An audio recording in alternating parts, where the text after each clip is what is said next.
Good evening all student. हमारे video में आए हुए सभी श्रोताओं को, बच्चों, बुजुर्गों एवं अभिभावकों को मेरा हार्दिक नंदन एवं अभिनंदन है। जैसा कि यह सत्र समाप्त होने वाला है और सत्र का प्रारंभ भी होने वाला है, तो इस दौरान बहुत से विद्यालय वाले तरह तरह का अपना मोटिवेशन उद्देश्य लेकर के आपके पास जाएंगे और आपसे कहेंगे कि हमारे यहाँ ये सुविधाएं हैं, ये सुविधाएं हैं, वो सुविधाएं हैं। वो अपनी सुविधाओं को बखान करते हुए कहेंगे योग्य एवं अनुभवी शिक्षकों के द्वारा गुणवत्तापरक शिक्षा दी जाएगी। जब बच्चा किसी तरह से आपको जब फंसा ले जाते हैं तो तरह तरह का दोहन आपसे करते रहते हैं। तो उसी में से एक हमारा भी छोटा सा विद्यालय है। तो मैं हर गार्जियन को सलाह दे के तौर पर बताना चाहता हूं कि सबसे पहले कोई विद्यालय ला जाता तो आप उसे उसके विद्यालय साज सज्जा पर ना जाइए, वो पूछिए, केवल इतना पूछिए कि आपके यहाँ जो टीचर पढ़ा रहे हैं उनकी गुणवत्ता क्या है। उनके गुणवत्ता के बारे में आपको जानने की आवश्यकता है। जबकि हम एक छोटा सा बर्तन या कोई वस्तु खरीदने जाते हैं तो उसको हम 20 बार देखते हैं कौन सी कमी है, कौन सी नहीं कमी है, जबकि वो क्षणिक के लिए होता है, आज है कल नहीं, कल दूसरा हम ले लेंगे। लेकिन जहां हम अपने बच्चे का भविष्य, अपना सबसे कीमती मूल्यवान वस्तु को देने जा रहे हैं, उसके बारे में हम जानना परखना नहीं उचित समझते हैं, केवल उसका चमक दमक देख करके वहां पहुंच जाते हैं। जब वहां पहुंच जाते हैं तो वहां पढ़ाई के नाम क्या होता है वो भगवान ही जानते हैं। तो ऐसे स्थितियों में हम सभी गार्जियनों का दायित्व होता है कि पहले तो उस विद्यालय के जो शिक्षक हैं उसके बारे में जाने कि वह हमारे बच्चे को क्या दे सकता है, क्या नहीं दे सकता, किस तरह से हमारे बच्चे को मोटिवेशन करेगा कि हमारा बच्चा आगे बढ़ेगा।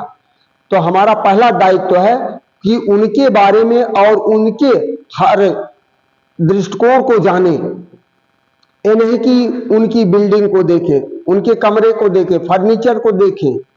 पहले के जमाने में गुरुकुल में शिक्षा दिया जाता था और लोग विद्वान होते थे। आवाज ऊंची ऊंची महलों में, बड़ी बड़ी महलों में दिया जाता है, एसी का लगे हुए कमरे, प्रोजेक्टर से, कहते प्रोजेक्टर है, लैपटॉप है, कंप्यूटर है, इस सब से। लेकिन वहां टीचर कितना योग्य है, क्वालिफाइड है, नॉन क्वालिफाइड है, टीचर क्या दे सकता, क्या नहीं देता है। तो हमारा दायित्व तो सबसे पहले इसको जानना। तो उसी बिंदु पर आज हमारा एक टॉपिक है, how can improve knowledge in any child bye teachers and parents. अध्यापकों और माता पिता के द्वारा बच्चे को प्रारंभिक नॉलेज कैसे बढ़ाया जाए। तो कहा जाता है कि बच्चे का प्रारंभिक विद्यालय माँ का चुंबन, बाप का प्यार होता है, और दूसरा वहां जब इस दुलार प्यार मिलता है तो विद्यालय जब जाता है तो विद्यालय वालों का दायित्व होता है कि उसको जैसे पैसे पहले उसको मोनोपोली को समझें कि बच्चा किस योग्य है, किस कंडीशन में है, तो उसको उस तरह से ज्ञान दिया जाए। और चाहे खेल के माध्यम से, चाहे लिख करके, चाहे मौखिक, चाहे लिखित, किसी भी रूप में दिया जा सकता है तो बच्चा हमारा आगे बढ़ा। कल के वीडियो में हमने बताया था कि विद्यार्थी 3 प्रकार के होते। एक तो बहुत चंचल होता है जो कि पढ़ाते समय अध्यापक से बीच में टपक पड़ता है कि सर इसको हमें बताइए। तो कुछ लोग टीचरों का स्वभाव होता है कि उसे डांट कर बैठा देते हैं, जबकि ये सरासर गलत है। उसको कहें कि प्लीज सिट डाउन, अभी आप बैठिए, इसको सॉल्व होने दीजिए, बाद में हम आपको प्रॉब्लम हल कर देंगे। और एक होता है संकोची, कभी पूछता कभी नहीं पूछता। एक तो निसंकोची होता जो पीछे बैठा रहता बिल लिखता रहा दुम दबा करके, वो नहीं। तो हम टीचरों का दायित्व होता कि उसके पास जाएं और उससे पूछें कि बेटा कहाँ नहीं तुम्हें समझ में आया, कौन सी समस्या है, क्यों नहीं आ रहा है।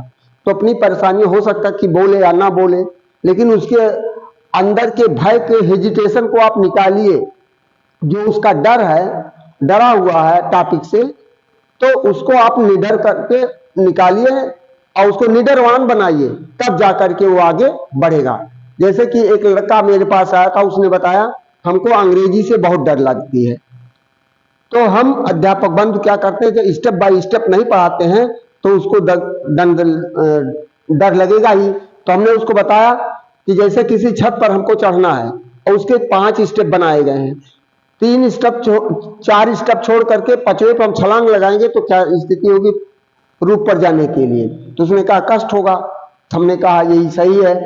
तो हमारा जो पढ़ाने का तात्पर्य है कहने का कि जब हम उसको एक सिस्टमेटिक सीरीज से पढ़ाएंगे, वो चाहे अंग्रेजी हो, चाहे हिंदी हो, चाहे मैथमेटिक्स हो, अदर कोई सब्जेक्ट हो, तो उसको सिस्टमेटिक ढंग से प्रारंभिक नॉलेज को लेते हुए चलेंगे तो बच्चा कहीं बीच में भटकेगा नहीं, उसके सामने कोई समस्याएं नहीं आएगी।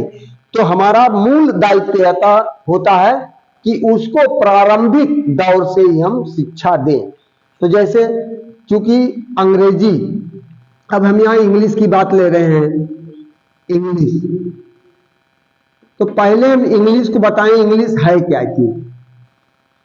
तो English is a language of the British, या एक अंग्रेजों की भाषा है, अंग्रेजों की भाषा है। या दूसरी भाषा हम कहें English is a international language, या एक अंतरराष्ट्रीय भी भाषा हो गई है। तो इस तरह से पहले हम भाषा को बताएं, लैंग्वेज है क्या चीज। लैंग्वेज इज एन आर्ट और साइंस व्हिच वी टेक और give our thought to other person. अर्थात जैसे रुपया है, विचारों का आदान प्रदान, जैसे वस्तुओं का आदान प्रदान करने के लिए आप रुपये का विनिमय करते हैं, उसी तरह वस्तुओं को विचारों को आदान प्रदान करने के लिए भाषाओं का ज्ञान होना अति आवश्यक है। जैसे कोई मराठी है, कोई अंग्रेजी है, कोई हिंदी भाषी है, कोई तमिलनाडु का है, वो अपनी भाषा बोल रहा है, अपनी भाषा बोल रहा है, तो हम एक दूसरे को क्या समझेंगे कि वो भी मूर्ख है, ये भी मूर्ख, पता नहीं क्या बोल रहा है। तो ऐसी स्थितियों में यदि हम उसके भाषाओं को जानेंगे कि ये कौन सी भाषा है, तो हमारे यहाँ अमूमन 4 प्रकार की भाषा बोली जाती है। लैंग्वेज क्या प्रकार के बोली जाते हैं?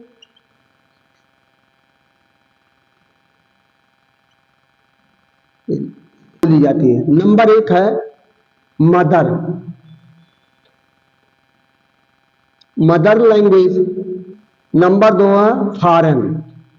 Number 3 local. Number 4 mixed. हम इसको कल मिक्स्ड, ये 4 प्रकार की बोली जाती है। तो मदर लैंग्वेज क्या होता है? तो which person was born in this country, its language is called mother language।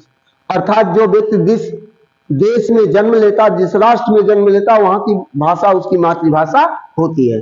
तो दूसरा foreign language, beside our language, beside our mother language when we learn other country language is called foreign language. जैसे German है, France है, English है, Italian है, ETC. Local language, our country India is divided many states. तो हमारा देश भारत एक विशाल देश है और विभिन्न प्रांतों में बटा हुआ है। हर प्रांतों की अपनी अलग अलग भाषाएं होती हैं।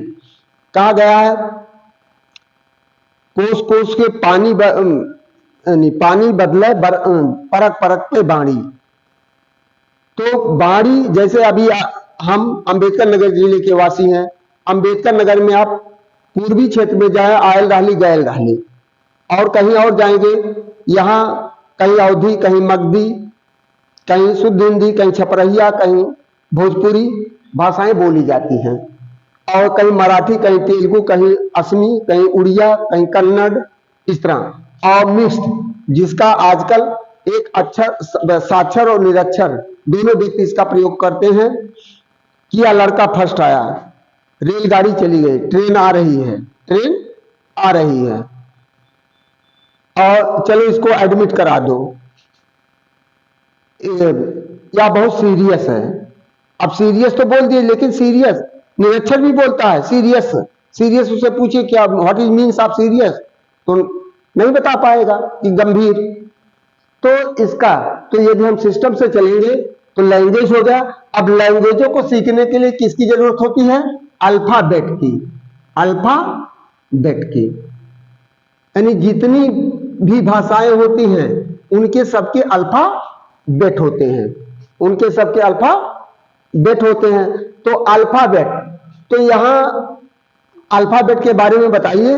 तो अल्फाबेट को तब डिवाइड किया जाता है वावेल, कॉन्सोनेंट, स्वर और व्यंजन।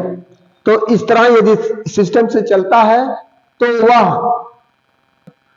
तो इस सिस्टम से चलते हुए यदि बच्चे को ट्रीट किया जाए तो बच्चा इजीली से अपनी भावनाओं को भी व्यक्त करेगा और समझ भी सकता है।